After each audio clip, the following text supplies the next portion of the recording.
Good morning. We are off to an auspicious start with Sefer Bimidbar. This week's Parsha is Parshas Bimidbar. And of course, next week is the holiday of Shavu'os. Be'ezras Hashem, I'm hoping we will, have a class this coming Wednesday as well before Shavu'os, but might as well start talking about it now as it's just over a week away. So Parshas Bimidbar, Shavu'os, and the title for today's class is Our Crucial Legionnaires. Legionnaire is like a warrior, a soldier, a fighter. And so we're talking about the crucial legionnaires of the Jewish people.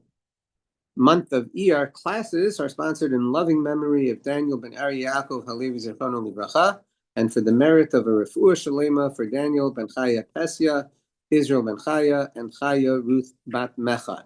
So much appreciate the Slomiansky family and all that they do for Jews in South Florida and just who they represent with their very being and essence. For sure, we daven with them that the neshama of Daniel ben Yaakov Halevi should have an aliyah, and also, of course, refuah shlema for all those names. May K'lal Yisrael experience true Shalom, and may we all merit to see the complete geula speedily in our days. It always bears repeating that we are living in historic times, and there's a lot to daven for. That's what my mother likes to say. Well, there's plenty to daven for. And now, in many ways, more so than in the past.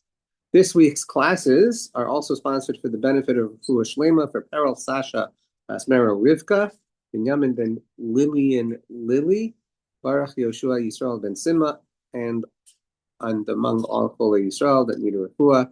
Definitely daven for these people, several whom I know personally, very, very special people. The families are incredible. We daven to Hashem that all should be well very quickly. So, as I mentioned, the title for the class is Our Crucial Legionnaires. In case I neglect to remember mentioning it at the end, two housekeeping items are that the Be'ezras Hashem, we have a sponsor for next month, and we do not have for the month after. And also, God willing, after this class, my father will be, doing a class. So please join for that. So let's begin with a discussion of what's in Parshas Bimidbar. And the overall theme, in fact, one of the names of the Svarim is this theme, which is numbers. Chumash HaPekudim is one of the titles given throughout our commentaries as a reference point or a way to describe Sefer Bimidbar, which in Hebrew, the word Bimidbar means in the desert, but this other term means numbers, HaPekudim. Now, much of the Parsha is about the actual numbers of the Jewish people, specifically broken down according to tribes, and that Shevet Levi is counted separately. There are some other things mentioned, aside from all the details of how this census was done. We have the way that the tribes were designated to camp and to travel, how they were actually circling around the family of Levi that had three families in the center, and the families of Levi were actually around the Mishkan, which of course contains the Aron, and how everything traveled, when they would travel. In addition, of course, we mentioned the fact that there are Nisi'im leaders and that there are flags for the camps, for the tribes, in addition to the leaders. We also parenthetically mention the offspring of Moshe and Aharon, but we only name the offspring of Aharon. That's a question we're going to get to. And then we have a very clear discussion that the tribe of Levi should come close and serve Aharon HaKohen, and that the Levim are given over to apprentice, so to speak, or to be helpful to Aharon and to his sons, and that instead of the firstborn Jewish males of every tribe, we have the tribe of Levi fulfilling the function that the firstborns would normally fill. And we begin also to count the tribe of Levi, which has a different way to count them because we count them from a month old instead of from 20 years old. And then we have the actual number counting beginning with the tribe of Kahas, which is how the Parsha concludes. He's one of the prominent families of Levi, Kahas, and the fact that Kahas was also in charge of packing up some of the most important items of the Mishkan, and Parsha concludes with that. So there are a few other points that are mentioned other than the quote-unquote numbers. So here's question number one. The census of this Parsha, right? That means the numbers that are being taken in order to determine the way that they count the Jewish people, in order to determine the number, there are certain unique elements that appear only here at the beginning of Sefer B'Midbar, only in this Parsha, as opposed to other times that we see that the Jewish people are counted. So, for example, a non-unique feature is the fact that they were counted and that they were counted with a coin. That's the way Rashi learns and other learns, because in order to avoid the plague of the evil eye, they needed to be counted by coins rather than this is one person, this is number two person, etc. That's not a unique feature. Some of the unique features are that the Jewish people needed to bring documents of pedigree, what we call yichus, pedigree. They needed to bring sifrei yichsin, that's documents of pedigree showing their lineage. Also, Torah for some reason mentioned specifically that they were counted according to their gulgilosam, which means according to their skulls.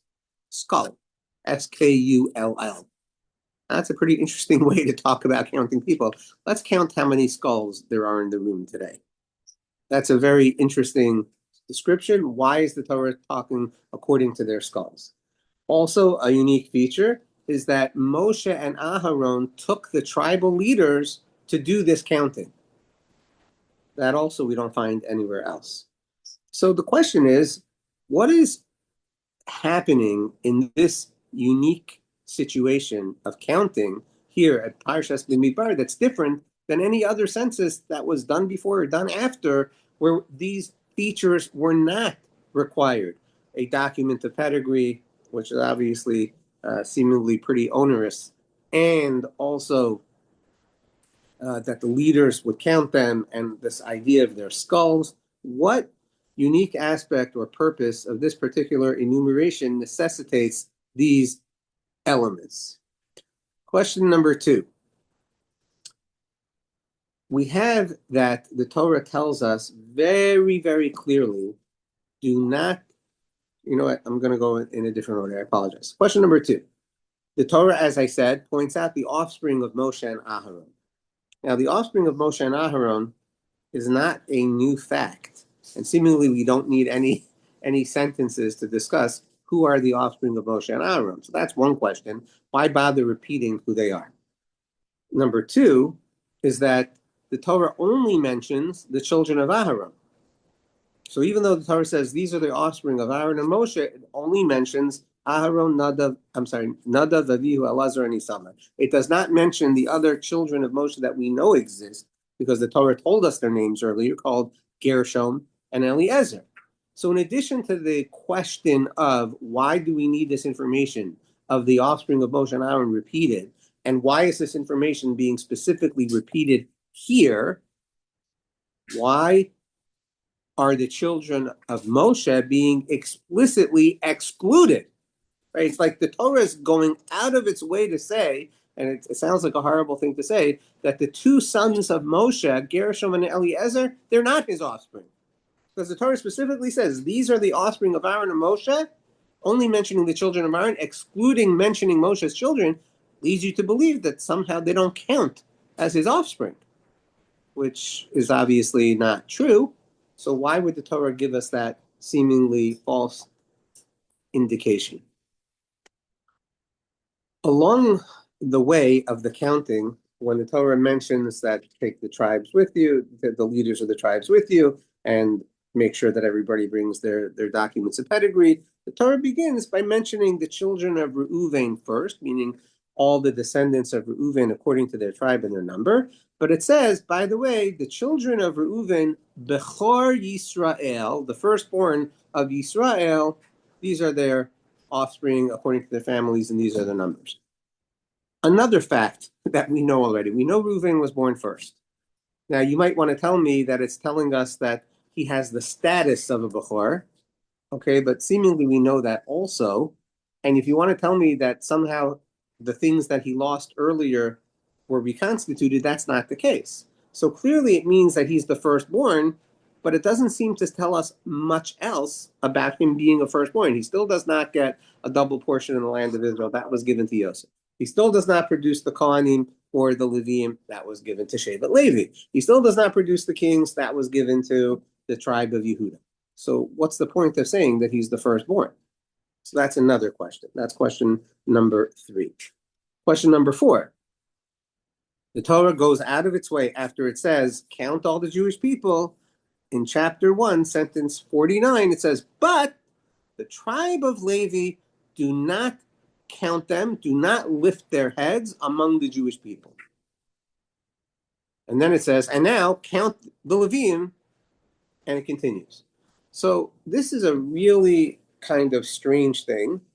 First of all, does it matter if you count Shevet Levi as part of the Jewish people, or you don't count them as part of the Jewish people, if anyways you're counting them?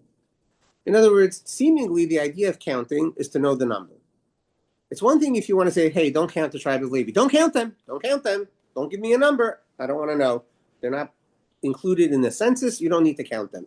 Just like, for example, the tribe of Levi doesn't inherit land in the land of Israel. The Torah could have said, okay, we don't count the tribe of Levi ever. We don't tally up the number of people there are in the tribe of Levi. But that's not the case. The Torah says, don't count them among the Jewish people, but count them. Like, what does that mean? This is a concept. This is not like we have a physical way to describe we're counting them with the Jewish people, we're not counting with the Jewish people. They are all living together next to each other. Yes, they have separate spaces that they occupy, but all the tribes have separate spaces that they occupy, right? So does that mean you're not counting one tribe with the other tribes? So what you're going to tell me, which by the way the Seforno says, is don't add them to the total number. And what's the reason for that? Right? In other words, you are counting the tribe of Levi. You know the numbers of the Jewish people are 603,550. You know that the tribe of Levi is 22,370. So, but don't add 603,550 plus 22,370 because you need to count them separately. Why? Why would that matter at all? So that's the question of what's the use of not counting them. Now, in addition to that, we have a much bigger problem, and that is Rashi's explanation for why we don't count the tribe of Levi. And Rashi says, reason number 1, they are the Legion Shel Melech, they are the legion of the king, and it's worthy for them to be counted separately. Hashem looked into the future, and Hashem saw that there would be in the future a sin of the spies, and because of the sin of the spies, there would be a decree against all people that are Jewish that are counted above the age of 20, that they should die in the desert.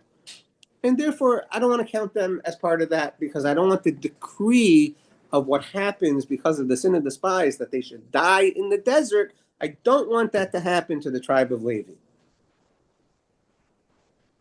Okay, does that make sense? That because you don't count them, therefore they don't die? Doesn't it depend on if they deserve to die or not? What's this idea that you don't count them, and by not counting them, they avoid being killed in the desert like the rest of the Jewish people? Isn't the issue if somebody should die or not depend on how you count them, but depend on what they did wrong or not do wrong? It seems like unfathomable. Oh, you know what? I know there's going to be a decree, so I'm going to create a technical loophole that even though really they should die, we're going to count them separately, so now they don't have to die. It's like an accounting, rounding, mechanic to get around the problem. It doesn't make any sense, seemingly. So how does it help to not count the tribe of Levi that therefore they avoid the punishment of dying in the desert? And then finally, you know what? I think we'll keep it with those questions. So question number 1, why do we find unique features of this counting that we don't find in other places? Yes, Rabbi Chil, to die or not to die, that is the question. Why do we find unique features of counting here in Sefer B'Midbar that we don't find other times that a census is taken? Why does the Torah specifically mention these are the offspring of Aaron and Moshe here, and we know it already, and then absolutely explicitly exclude the children of Moshe? basically, as Torah was saying, guys, Gershom and Eliezer, they're out. They don't count. Why? They're not Moshe's children. Also, the pasuk says over here that Reuven is a Bechor. We know that Reuven is the Bechor. Is it saying anything other than that? What does it have to do with now? We mentioned his name again, so we said, oh, by the way, he was a Bechor. We could also mention, by the way, he was the son of Leah. Okay, very nice. We know that already. Number 4, what does it mean that Shevet Levi is excluded from the counting if you count them? It means literally just don't add the numbers together, which, by the way, again, the Sforno says. Also, what other people say and the Sforno says is that we don't count them from age 20, we count them from age 30. Okay, that's not don't count them, it's count them this way. That's not like don't count them among the Jewish people. In what way they're being excluded from the Jewish people? And then also Rashi tells us that a reason that they need to be excluded is so that they shouldn't be part of the negative decree that all that sinned with the sin of the spy should die in the desert. Because we counted them separately, now they don't have to die. It shouldn't depend on how they were counted. It should depend on if they're supposed to die for that or not.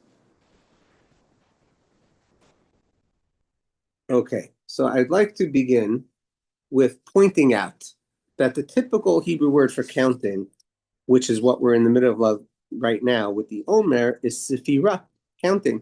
Lispor, sofer, mispar, that's the typical term that's used for counting. When the Torah says count the days from the second day of Pesach until the holiday of Shavuos, it says tispiru chamishim yom, or v'safar talacha. And when it says Yovel, it says also by Yomer it says Fartem lachem, by Yovel it says v'safar talacha. But the point is the word samech peresh is the word used for a number. Over here, the Torah mostly, first of all, never uses the verb samech peresh in our parsha to count, and it uses 2 different terms over and over again. One is lifting up, like lifting up the head, like sa sin aleph, lift up the head, which is another way of saying count, idiomatically.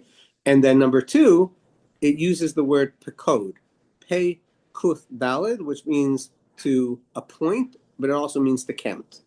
So what is the reason that over here the Torah is using primarily these 2 words again and again, both for the Jewish people and for the tribe of Levi? It uses these terms or these words all the time. So I would like to suggest that the reason is that here in Sefer B'Midbar, the main point is not the number. The main goal of this census is not the number. That's a secondary point, and it's important to know numbers. Anytime anybody wants to get a handle on anything, they need to know the numbers. How much money do I need? It depends how much money I have. How much money, do I have enough to do something else with? It depends how much I have. So you have to know the number. And of course, that's true by people as well. You need to know the number to know what you can handle and what you cannot handle, etc. But that's a secondary reason here. I suggest that here in Sefer B'Midbar, the primary purpose and therefore focus of the counting is not for the purpose of the number, but it's for the purpose of elevating the people to a position and giving them a mission. So over here, in order to elevate the people and give them a position, and that then they have a particular role, you also need to know the numerics. But the main verbs are to lift up the head, which means to give them status. This is similar, for example, what the Torah says by the Sar Mashkim, that his head will be lifted to his original position. And in many places, we have this concept that a person's head is lifted as a sense of elevation and dignity. So it's giving them status and position, but also a specific appointment, which is why the word pei kuftalad, pakad, leaf code, does not only mean to count, it means to appoint, and it's also a noun, like a pakid is an officer, one who is appointed with an important role. So therefore, here in our Parsha, the Torah is not only counting, the Torah is assigning position and mission. Okay, why now? The reason is, in other words, the reason that assignations, appointments are now happening is because now, and specifically now, the Torah has been given. It was given approximately 9 months earlier, and it was being learned, and it was being implemented, and the Mishkan was being built, And now Hashem's presence is coming to permanently rest and travel. Right? The goal is the true test of permanence in a relationship is, do you travel together? Right? So now that the Jewish people are embarking on traveling, and Hashem's presence is meant to be and will be traveling with the Jewish people, that's when the Jewish people have a new role in the world, and that's when they now must fully undertake the responsibility of being Hashem's ambassadors in the world. So what happens at Mount Sinai post the Exodus from Egypt is we became a nation. We now accepted the yoke of Hashem's kingship upon us at Mount Sinai, and we became fully betrothed and married to Hashem, with the Mishkan as the ultimate sign, the tabernacle as the ultimate sign that the Jewish people have this unique marriage relationship with Hashem. And now they are about to go onto the world stage by traveling through the desert, entering the land of Israel, which should have been a quick journey, and establishing the throne and the kingdom of Hashem in Eretz Yisrael for permanence. That is what should have happened. As such, the Jewish people now have a very specific role to play in the world as the ambassadors to the world of the fact that not only Hashem exists, but that his kingdom is here, it is established, and the world is going to be run accordingly. That is the mission of the collective Jewish people at this time. So, the purpose of the unique features of this census here in Parshas Bimidbar is to help the people themselves understand who they are, why they're being given a role and such an important mission, and therefore they need to know their lineage, they need to understand who their families are, and they not only need to recognize their pedigree, they need to recognize the uniqueness of their families, of their tribes. And it needs to be done by the nation's leaders, the leaders of the tribe, and the leaders of the nation that are Moshe and Aaron. So therefore, Moshe and Aaron, in their role as implementing the new ambassadors that are the Jewish people and giving them position, are working together with the tribal leaders to assign the functions and ultimately the mission of all of these appointees. Now, the term skull, I believe, can be understood as follows. Rashi points out that when the Torah says, according to their skulls, it's referring to the idea that instead of counting the skulls, we use coins. It's called Beka Lagulgolas, like the Torah says elsewhere. It's a coin per skull. But in this case, really a half coin. Why? Because when a person takes on an important role, they need to know one major thing. Their skull is on the line. And idiomatically, that's what we say. I'm going to have his skull. His skull is mine. Or my skull is on the line. That's a way of saying a person's mortality is at stake. And so that's the idea of the Gulgoles. When we now are assuming important position and roles with a mission, we have to understand the gravity of it. And we have to understand that we are putting ourselves on the line ultimately to achieve it. For sure, if we have to go to battle and fight on the front lines, etc., so then we're putting our skulls on the line. And that too is part of the responsibility undertaking here. But in addition to that, it's whatever our particular role as the ambassador of Hashem is in this world, we must be undertaking it with that seriousness that we are being moser nefesh. We are giving ourselves over for the mission of the king. Now, of course, as we've spoken many times, the mission of the king is to bring good to mankind, which depends on being organized according to what are the best rules for mankind, which are the rules of Hashem's kingdom, to establish an opportunity to have a relationship with him, which is ultimately the best thing for mankind, right? So there's all different things that doing Hashem's mission, refers to, and as leaders committing to do them, but it means it needs to be undertaken with a full awareness of the seriousness of it, So thus the term according to their skulls. Ultimately, the role of being an ambassador is a serious one, and we need to fulfill it in order to deserve to continue being a subject of the king. In truth, important government positions always carry a very serious responsibility and oftentimes mean one's life is on the line in so many ways. This is like the idiom that we say, my skull is on the line. Okay. I suggest that in this context, we can understand better the idea of firstborn.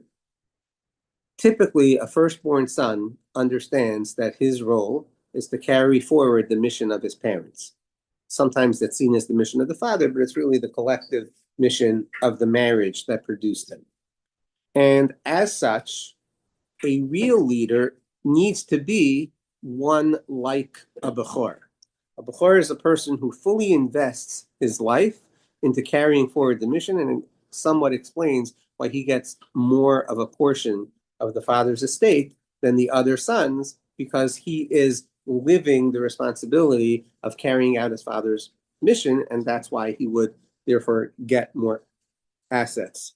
Now, I respectfully also suggest that Reuven, with all of his failings, does a tremendous work at injecting the concept of firstborn responsibility into the Jewish people.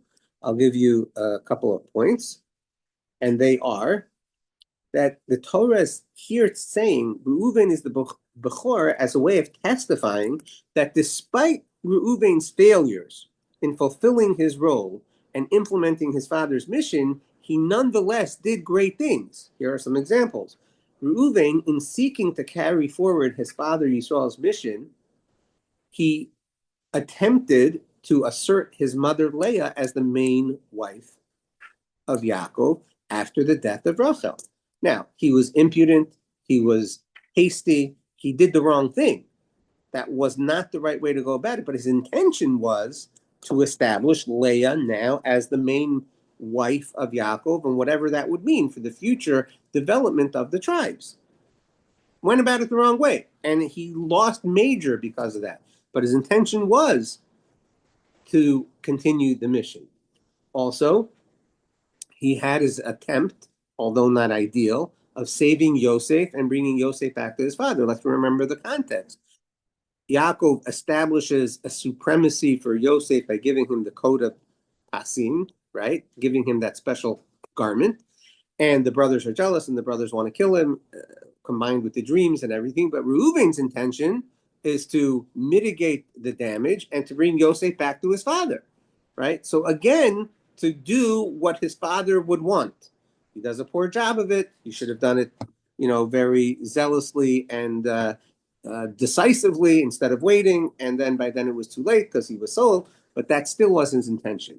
And in general, most notably, even though those things are not small potatoes, most notably is that at his father's deathbed, he is literally being castigated and cut down.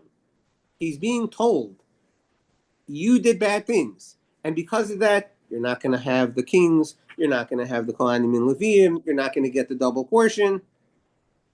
And he takes it all, and he says, no problem. I'm still on this team. I want what's best for the future of the Jewish people. That's an amazing firstborn quality. So here, in Sefer B'Midbar, when the Jewish people are embarking on their mission, which is really difficult, as we know today, it's really difficult to stand up and say, I'm a Jew, God exists, he has a mission for this Jewish people to bring to the world. These are hard things to do. That's when we need the resolve and the commitment and the willingness to do everything we can to put ourselves on the line to fulfill that mission. And so the Torah is going out of its way to say, Reuven gets credit for undertaking responsibility and injecting that as a gene into the Jewish people. And as a firstborn, he is spreading that into the rest of the Jewish nation. So Reuven is therefore an amazing example of accepting his mission as his responsibility. And that's why we are mentioning it now, that the Torah is crediting him as a major progenitor of the ability of the Jewish people to fully accept the responsibilities that they have as Hashem's ambassadors. Notwithstanding, if we always do it correctly, we still go on, right? That's a Reuven quality, amazing thing.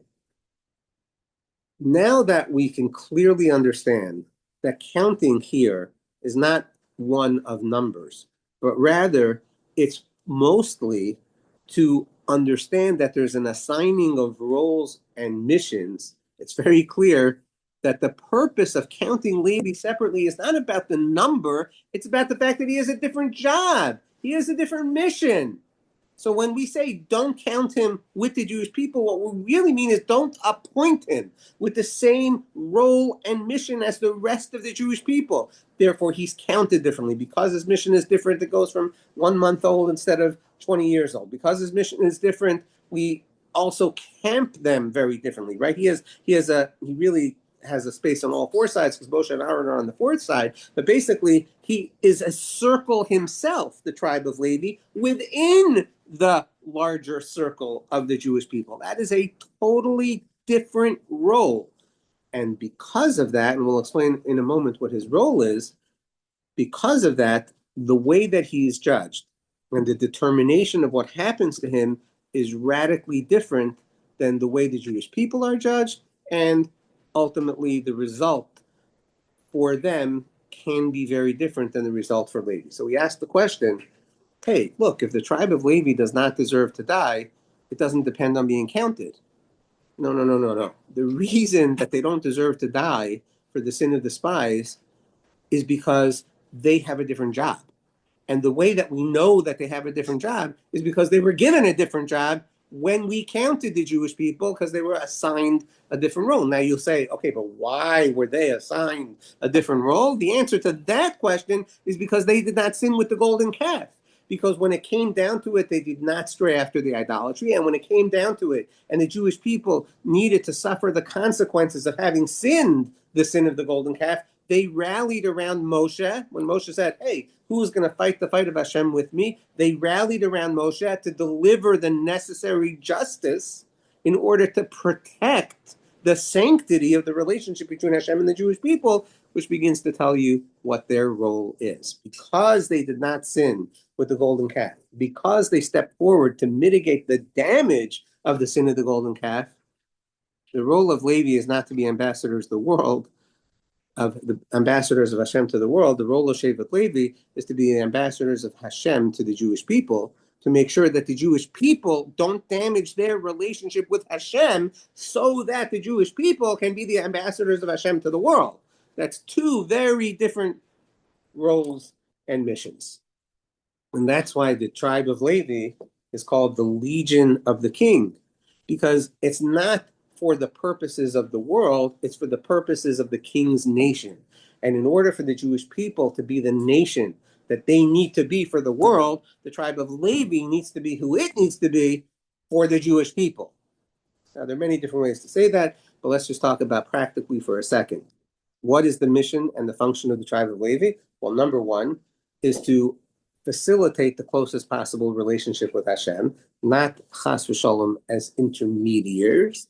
They're not intermediaries, but they protect the sanctity of the sanctuary. They protect the people from coming too close when they're not ready, the laws of ritual purity and impurity, but also because they protect the true closeness of the relationship between Hashem and the Jewish people, they are the ones that are making it possible for Hashem to truly dwell among the Jewish nation, for prophecy to be truly available, for the Sanhedrin, the Supreme Court, to sit in a place that is partially mundane and partially holy, which is how the Sanhedrin sat next to the altar in the time of the temple, because that connection is what makes the relationship happen, it's what makes the new prophecies happen, and it's what makes the Torah that is necessary to be learned and taught happen.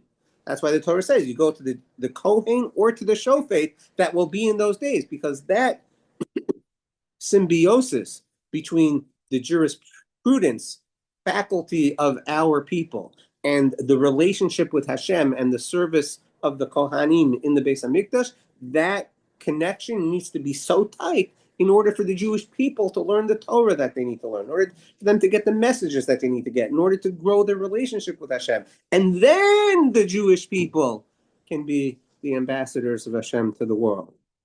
So who are our most crucial legionnaires? It's the tribe of Levi. So let's make it really practical for a second. And this is really a key takeaway. I spoke about this last night here locally in the shul in Magen David in Surfside, Bal Harbor. And here's the thing. So many people today are grappling with the following question. Where is it safe for a Jew to live? Where should a Jew live? Where should a Jew establish their family? Where should we be? What will be best for our children? And there are tons of considerations. What environment is best for our children? What careers are available? What other services in the Jewish communities would be useful that I could be long-term, short-term? But these are the questions that are literally on tons of people's minds. And here's the thing. It's not the right question. None of those questions are the right question. The question is, what's my assignment? What's my mission? What is my mission for Hashem? We have to start with that. Now, we can blame all the Jewish people if we want, or instead we could just blame the tribe of Levi for not making it clear that that's the right question. That is the job of the tribe of Levi. But let's really understand how devastatingly bad and at fault we are for not having the right question. I mentioned the questions that are really normal and obvious and good, and people do need to think about all those things. Where should they live? Where should they settle? Where should their kids be? All really legit questions. I'm just saying that's not the right priority order. But the typical question, ever since for sure the 1950s, has been, which Ivy League school can I get into, or can I get my child into, so that I can have the income that I need for the rest of my life? And because that was the question, and nobody ever really challenged well on any kind of scale the premise of that question, we have so many assimilated and self-hating Jews. That's the result of that way of thinking. Now, that doesn't mean chas v'shalom. I'm not saying a person can't go to any Ivy League school, but the question is, why are you going? What's really driving you? Are you trying to live as an ambassador of Hashem? Are you trying to live as a person that's on a mission from Hashem? And where are the crucial legionnaires? Where are the people reminding everyone of what the right mission is and how to be focused on the right mission, which includes, am I developing a real relationship with Hashem? Am I learning Torah that is real? And by that I mean, I don't only learn things to kind of agree with me, like typically people listen to news that they agree with, right? I'm not only listening to Torah that's comfortable for me, but I'm listening and learning to Torah that makes me change who I am for the better, right? Am I learning real Torah? Am I applying it really to my life? Where are the people that are facilitating those questions? Because those are our most crucial legionnaires. And the reason that I say that they're the most crucial is very simple, because otherwise the Jewish people are not going to be who they are. Otherwise, instead of today only being 15 million Jews in the world, we should at least be 30 million Jews in the world. At the very minimum, that's what should be. And instead of having a whole nation of Jews dying in the desert, we should have had them in the land of Israel. And it's the fault of everyone, because everybody has their role. But the tribe of Levi did enough. They did enough that the Jewish people weren't totally destroyed in the desert. Now, they did not participate in the sin of the golden calf or in the sin of the spies. But that's not the point. The point is that so many Jews did fail in those two sins. And so therefore, ask yourself the question, if the tribe of Levi is so great and wonderful, why didn't they just go into the land of Israel by themselves? God could have done that, because they're part of the Jewish people and their mission is to help all the Jewish people succeed. Do they escape the devastating punishment of every Jew needing to die in the desert? Yes. But did they fulfill their mission? No. So therefore, they are part of staying in the desert. They don't need to have the extreme death warrant, but they did not succeed because the Jewish people as a whole did not succeed. And that's the thing with responsibility takers. A responsibility taker never succeeds unless the people that they're responsible for succeed. That's just the way it is. And so the Torah is telling us that here in Sefer B'Midbar, when the Jewish people are about to enter Eretz Yisrael, they're emerging into the world with this new understanding of Torah, with this new mission to make sure that the world understands that Hashem's presence is here and that Hashem's kingdom gets fully established. The inner circle, the circle, the core that makes everything else run properly, is the tribe of Levi. And sadly, Gershom and Eliezer did not fully buy into the mission of their father Moshe, like the children of Aharon bought into the mission of Aharon and Moshe. That must be what the Torah is saying. Now, you want to blame Moshe? I don't, because I don't see any indicator that it was his fault. Subject for another time. You want to blame them? To me, it must be that way. But the Torah is telling you that they did not fully buy in and carry that mission, despite the fact that they were from the tribe of Levi. Now, I'm not saying that they were slouches, and I'm not saying that they weren't good people, chas v'shalom. But in order to say that these are the offspring of Moshe that would go on to serve Hashem in the closest possible way and to teach Torah to the Jewish people, that's Nadav, Avihu, Elazar, and Isamar. Nadav and Avihu, obviously, own category for another time. But all of them are Kohanim, and all of the Leviim serve the Kohanim. That's what the Torah tells us here. Leviim are serving the Kohanim because they are the engine that makes the connection for the prophecy, for the connection with Hashem, and for the Torah that the Jewish people need to learn and implement. So as we approach the holiday of Shavuos, I urge us all to think about the following things. It's an opportunity to receive the Torah anew, and it's an opportunity to become a Levite anew. The Rambam rules at the end of the laws of Shemitah and Yovel that any Jew that dedicates himself to the service of Hashem as his mission, which includes to helping all the Jews and to being available to teach and inspire all the Jews, he is a Levite. What is the benefit? We'll talk about that in a second. What is the cost? It's a huge amount of work. It means money is not your main pursuit. And even if money is your pursuit, because through money you will help the Jewish people, that's not the pursuit of the tribe of Levi. They didn't own real estate. That was not their pursuit. Agricultural land, right? That was not their main pursuit. The main pursuit was to make sure that they could be available to assist the rest of the Jewish people in their relationship with Hashem and in fulfilling their own mission in the ways that we've described. That's the pursuit of a Levite. But that's a hard life in many ways. It may be very fulfilling, but that is a really big challenge. I would argue today that the teachers of our day schools that literally dedicate their lives to inspire our children are of the Levites, because they are not earning a living wage. And shame on us that they are not earning a living wage, but they are not. By a living wage, I mean not living month to month, and they are living month to month. That's not a living wage. That is too stressful. But let's talk about the upside. Okay, yes, it's a very fulfilling life. And yes, there's the world to come. But also, there is a special protection.